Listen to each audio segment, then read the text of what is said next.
My favourite salad when eating a steak is a very simple salad. It's extraordinary. It's iceberg lettuce, the simplest of all lettuces, with a blue cheese dressing.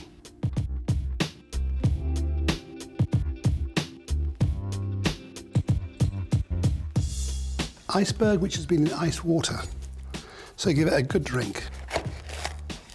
There we are. Very simple. A little seasoning, a little mignonette pepper, and then a generous amount of your blue cheese dressing. The blue cheese dressing, deliciously simple to make. Salad cream or a thin mayonnaise with just all the trim from the blue cheese. Stilton makes the best blue cheese dressing in the world, and that's why I call it Sauce 1912. And optional, a little fresh herb. When you think, from start to finish, less than 5 minutes. The perfect salad to serve with a steak.